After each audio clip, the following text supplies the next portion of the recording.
Judulnya ya. Ketika ada benda dikasih gaya di lantai kasar,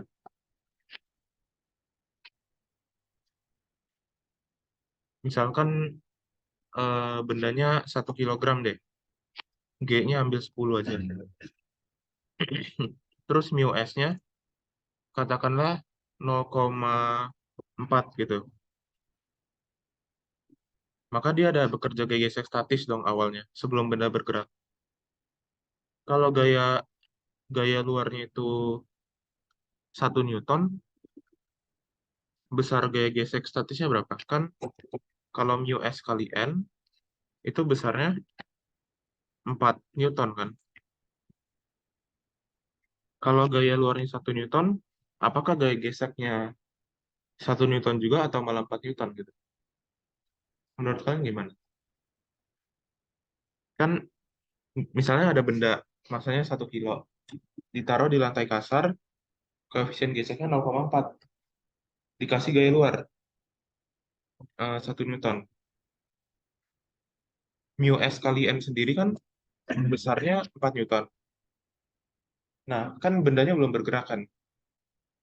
Jadi gaya gesek statis yang bekerja berapa? Apakah 1 atau 4? Nah,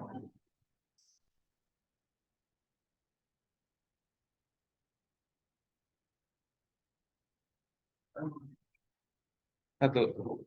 Iya benar 1. Karena kalau empat dia bendanya malah ke kiri kan, mata. Nah, artinya apa? Eh, mu S apa Fs gaya gesek statis itu besarnya selalu kurang dari atau sama dengan mu kali N. Mu S kali N. Jadi tandanya itu kurang dari sama dengan, bukan sama dengan. Ketika gaya luarnya misalnya 6, nah maka Fs-nya baru 4 Newton. Dia udah maksimum. Sesaat sebelum bendanya bergerak. Gitu ya.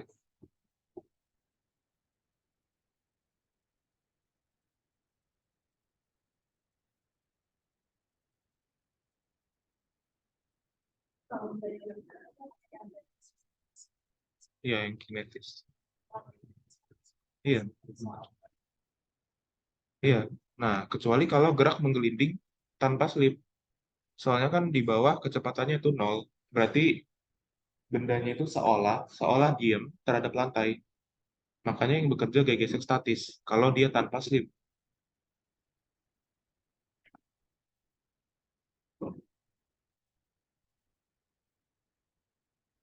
Kalau benda slip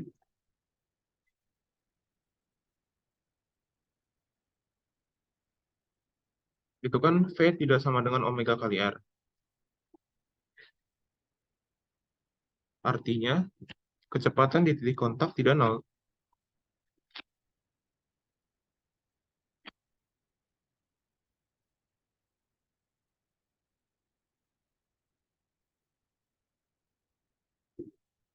Artinya gaya gesek yang bekerja adalah gaya gesek statis, kinetis.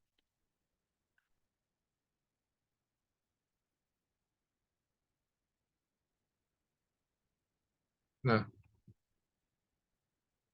eh,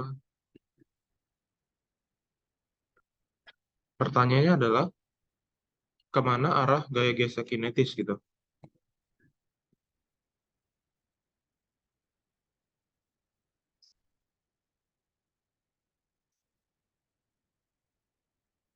Mana arahnya gitu kan. Kalau kalau yang strip, kalau tanpa strip itu gaya gesek statis, itu arahnya bebas, tebak aja. Mau ke kiri nggak apa-apa, ke kanan nggak apa-apa. Itu nggak akan mengaruhi jawaban akhir. Nah, kalau gaya gesek kinetis itu gimana arahnya? Sama dengan arahnya omega R. Ada lagi? Ada jawaban lain?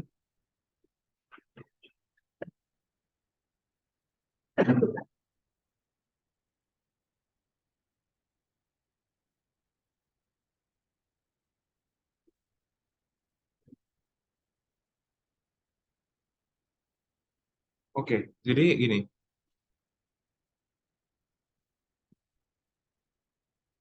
Misalkan ada benda bergerak dengan kecepatan V omega, ini juga V, ini omega.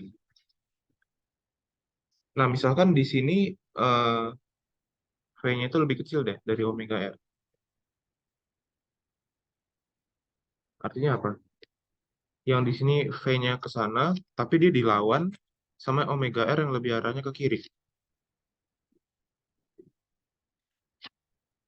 Artinya eh, gaya gesek kinetis, gaya gesek kinetis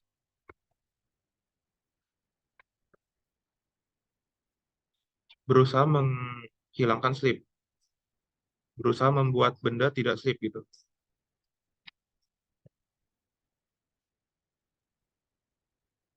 tidak slip.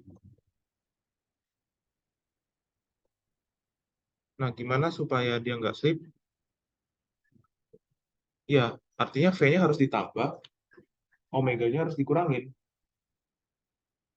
Ketika dia geseknya kerja ke sana, kan dia searah sama V ya.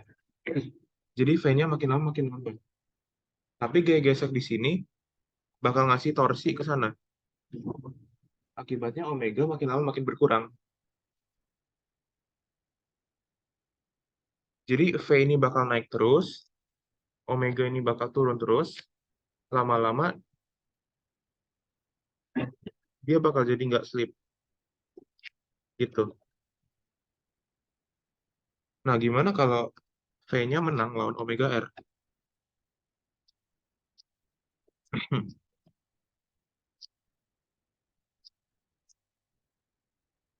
Kalau V lebih dari omega R, gaya gesek bakal berusaha untuk ngurangin V sekaligus nambahin omega R. Maka FK-nya pasti ke sana.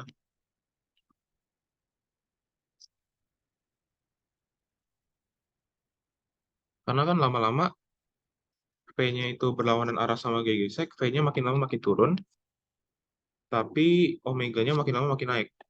Soalnya dia ngasih torsi ke sana. Nah, analog dengan hukum Newton untuk gerak lurus, kita bisa nulis torsi itu sama dengan I dikali alfa, di mana momen inersia ini kan analog dengan massa, tapi percepatan sudut itu analog dengan percepatan sudut. Percepatan itu analog dengan percepatan sudut.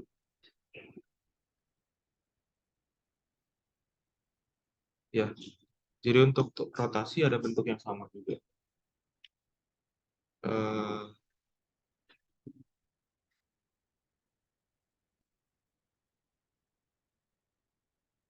Mari kita lihat suatu contoh.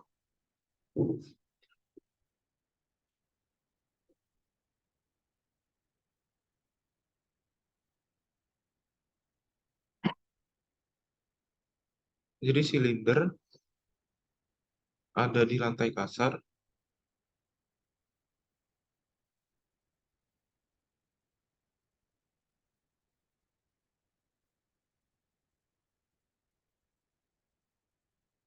Sebut aja koefisien geseknya mu gitu. Dia awalnya gerak dengan kecepatan V, kecepatan sudut omega. Anggap aja V-nya yang lebih besar ya. Kita mau nyari kapan benda tidak slip,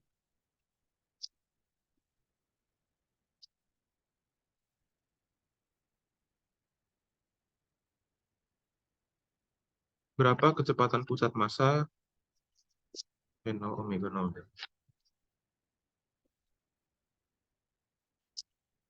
Saat benda tidak slip,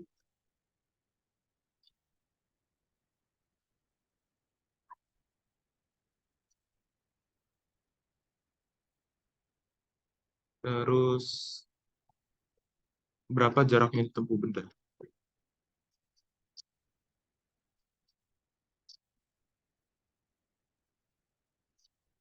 Sebut aja silinder ya bendanya. Atau bola aja deh. Bola sampai tidak slip.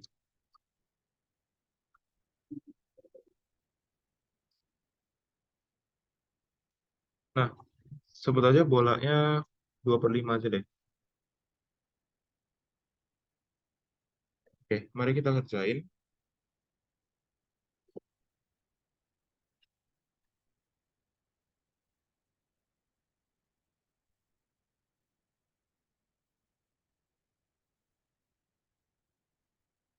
Jadi gegesek dia kan ke sana.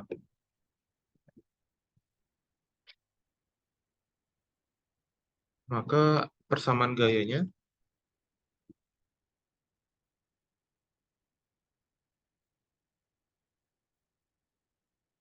eh, F sama dengan, atau F aja deh, sama dengan M kali A. Persamaan torsi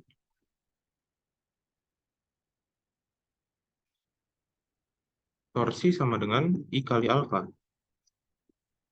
Torsinya itu F kali R. Ini kan soalnya jaraknya R. Sebentar. Ini omega nolnya ke sana aja deh, biar gitu.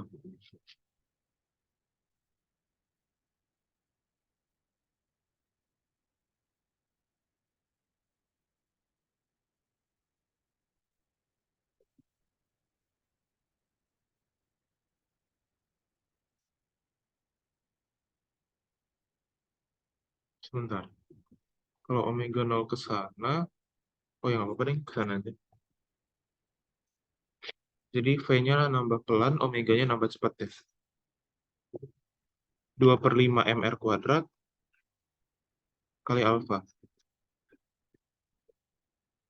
Dari sini kita akan dapat A-nya itu F per M, sedangkan alfanya sama dengan 5F per 2 mr.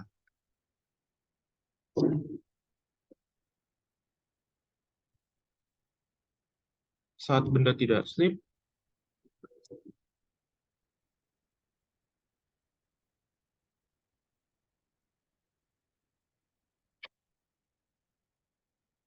V-nya itu sama dengan omega kali R. Artinya V0 kurang AT sama dengan omega 0 plus alfa T dikali R. V0 kurang F per M kali T, ya kan A-nya F per M ya. Sama dengan omega 0 ditambah 5F per 2M R dikali T dikali R. Em,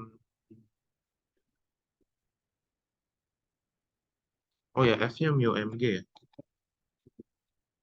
Kan F-nya mu kali N. Kalau dia tahu lantai kasar, GGC kinetis, GGC-nya kan besarnya konstan ya. Nah, dari sini kita kaliin V0T kurang FT per M sama dengan omega 0R. Eh, enggak dong, ini enggak ada. T-nya di sini dong. AT. Ditambah 5 FT per M. Artinya 6 FT per M sama dengan, ya apa sih? V0 kurang omega 0R. Nah, F per M itu adalah mu G ya. Dari sini kita akan dapat 6 mu GT sama dengan V0 kurang omega 0R. Dengan kata lain, T sama dengan V0 min omega 0R per 6 mu G. Oke?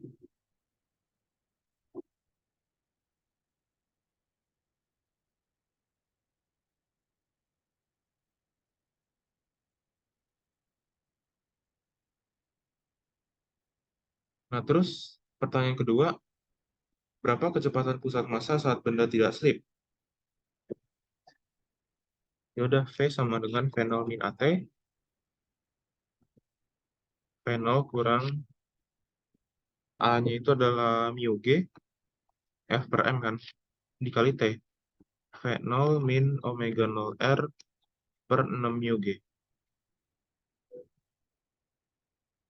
sama dengan V0 kurang V0 min omega 0 R per 6, atau ini kita pecah, V0 kurang V0 per 6 tambah omega 0 R per 6. Atau V-nya 5 V0 per 6 ditambah omega 0 R per 6. Itu untuk kecepatan pusat massa.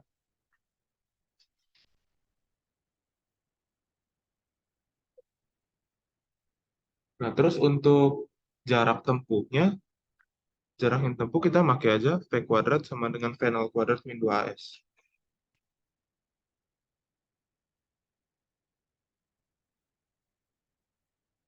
V kuadratnya itu adalah eh, 1/6-nya kita keluarin ya. 1/6 kuadrat, 5 V0 plus omega 0 R kuadrat, sama dengan V0 kuadrat, min 2AS, min benar-benar ya. A-nya mu G. Jadi, ya udah, 1/36, 25 V0 kuadrat, plus 10 V0 omega R, plus omega 0 kuadrat R kuadrat, sama dengan V0 kuadrat, min 2 mu GS. Nah, ruas kiri itu per 36-nya mari kita kaliin aja, 36, 36, 36 gitu ya. Ini kita buang. Berarti 2 mu GS sama dengan, ini pindah sana, 1 kurang 25/36 itu adalah 11 ya. 11/36 V0 kuadrat plus 10/36 omega 0 R kali V0 plus omega 0 kuadrat R kuadrat per 36. Artinya S sama dengan 36-nya kita keluarin lagi.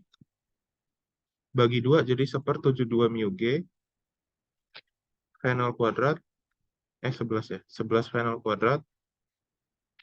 Plus 10 V0 omega 0 R. Plus omega 0 kuadrat R kuadrat. Gitu. Sampai sini jelas?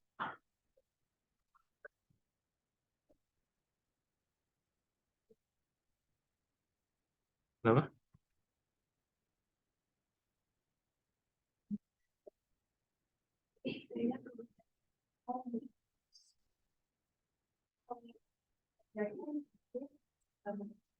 Ya karena gaya gesek ke kiri. Dia bakal memperlambat V0 kan. Tapi kalau yang omeganya dia ngasih torsi ke sana. Dan ini searah dengan omega 0 awal gitu. Hmm, oke.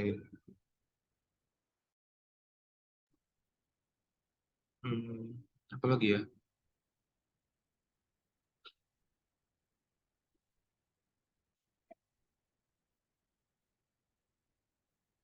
Bentar. Mungkin ada soal menarik.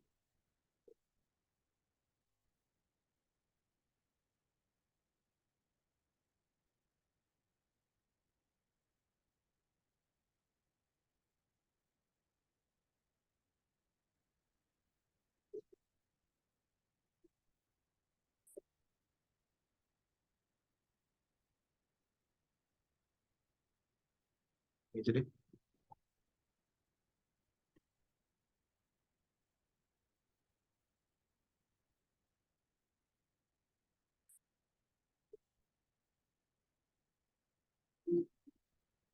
ini coba kerjain dulu kali ya. Mirip kayak tadi. Sebuah silinder perjal, masanya M, jari-jari R, awalnya di pojok kanan, terus sistem diam dikasih gaya F ke batangnya dikasih gaya F ke kanan, asumsikan silinder langsung menggelinding tanpa slip. Jadi pas ditarik, dia langsung ada gerak tanpa slip pada permukaan batang. Jadi dia tanpa slipnya terhadap batang ya. Tentukan percepatan masing-masing benda dan juga perpindahan silinder relatif terhadap tanah ketika pusat massa silinder berada di atas ujung kiri batang. Jadi dia lama-lama bakal gelinding ke kiri gitu. Oke, kerjain dulu ya.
Ya udah aku bahas sekarang ya. Jadi di sini kita kalau ngerjain soal benda bertumpuk gini, kerjain satu-satu.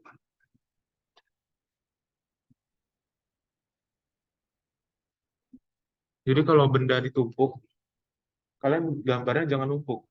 Dipecah satu-satu gini, step satunya ini dipecah dulu. Baru habis itu gambar diagram gayanya. Gaya gesek kan statis. Ya udah, sembarang aja.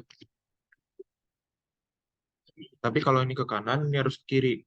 Karena kalau dilihat dari luar, orang dari luar nggak bisa ngelihat gaya gesek di sini. Ya kan? Kalau orang dari luar lihat itu, di titik itu kan nggak ada gaya. Padahal nyatanya titik itu merupakan titik di mana dua gaya yang sama besar dan berlawanan arah itu terjadi. Makanya seolah dari luar itu nggak ada. Kalau ditinjau per satu-satu, itu ada gayanya. Oke? Nah, kalau mau pakai gerak relatif, kita tinjau ini dari tanah,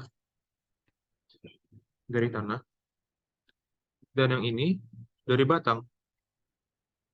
Kita tinjau ini terhadap batang. Oke, sebut aja percepatan batangnya A besar dan percepatan relatifnya yang silinder A kecil, AR aja, A relatif, dan ininya alfa.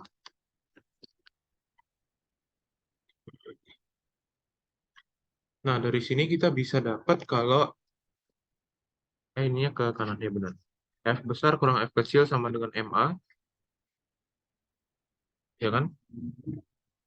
Sama kalau yang silinder kecil, minus F sama dengan MAR, karena AR-nya ke sana, tapi gayanya ke sini. Itu nggak apa-apa. Terus gaya gesek ini bakal ngasih torsi ke situ kan. Jadi F sama dengan setengah M alfa R. FR setengah M alfa kali R. Nah, terus hubungan tanpa slip,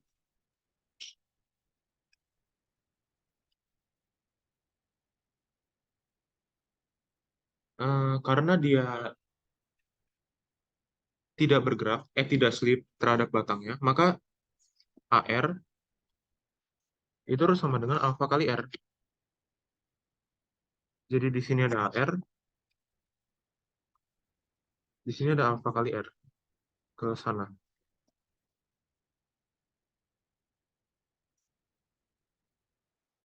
Hmm, itu harus nol. Oke, ketika kita udah nulis beberapa persamaan gini, kita harus ngitung berapa variabel yang kita nggak tahu. Jadi kan kita nggak tahu A besar, kita nggak tahu AR, kita nggak tahu alfa, kita nggak tahu F.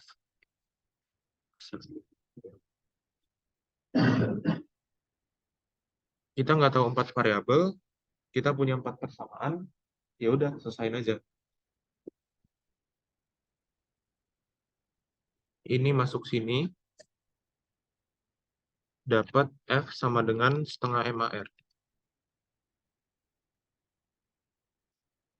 Eh, sebentar.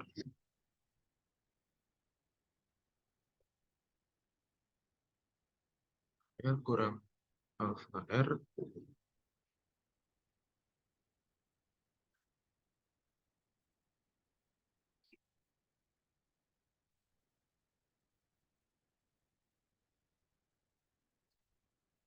itu kan percepatan masing-masing benda.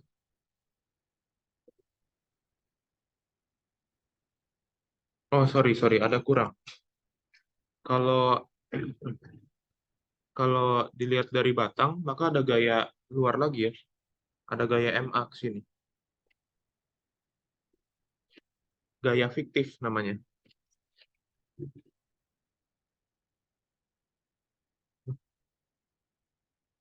Kayak kalau misalkan kita di dalam lift, liftnya bergerak dengan percepatan A, maka kita yang di dalam bakal ngerasain gaya MA ke bawah kan, seolah-olah. Nah, itu hal yang sama kita pakai di sini. Jadi kita dapat, ini ada MA kurang F sama dengan segitu. Nah, kita masukin ini ke sini, terdapat MA kurang setengah MAR sama dengan MAR. Akhirnya kita dapat AR sama dengan 2/3 A.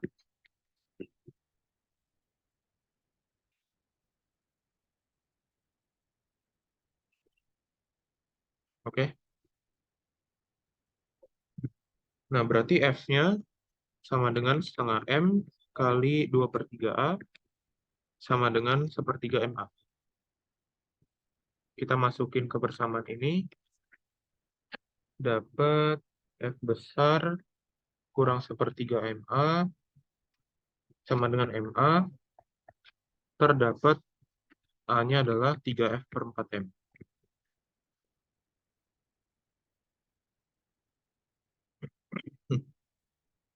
Terus, dari sini kita juga dapat kalau AR-nya sama dengan F/2M.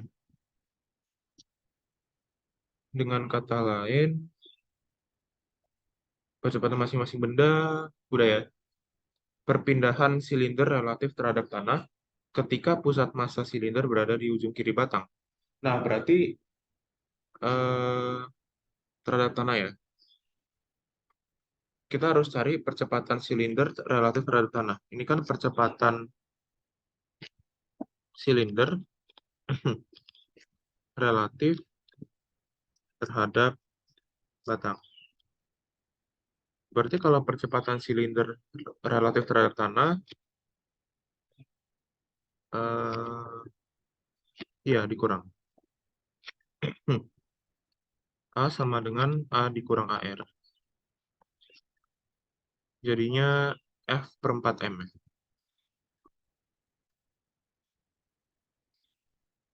Nah, perpindahan silinder relatif terhadap tanah itu terjadi ketika S batang sama dengan S silinder ditambah L. Ya kan? Soalnya kan batangnya nanti di sini, silindernya di sini, dan selisih jaraknya L, tapi batangnya di depan gitu. Maka batang silinder tambah L, soalnya batangnya di depan. Jadi setengah AT kuadrat sama dengan setengah A kecil T kuadrat ditambah L. Dari sini dapat, kita masukin A-nya ya, 3F/4M T kuadrat sama dengan setengah F/4M T kuadrat tambah L. Pindah sini jadinya seperempat ya. Ft kuadrat per 4M sama dengan L. Ya udah gini aja. Ft kuadrat sama dengan 4mL. Nah, S silinder itu setengah A kecil T kuadrat. Jadinya Ft kuadrat per 8M ya. Soalnya 4 dikali 2 itu 8. Jadinya 4mL per 8M. Jadinya L per 2. Oke? Ada pertanyaan?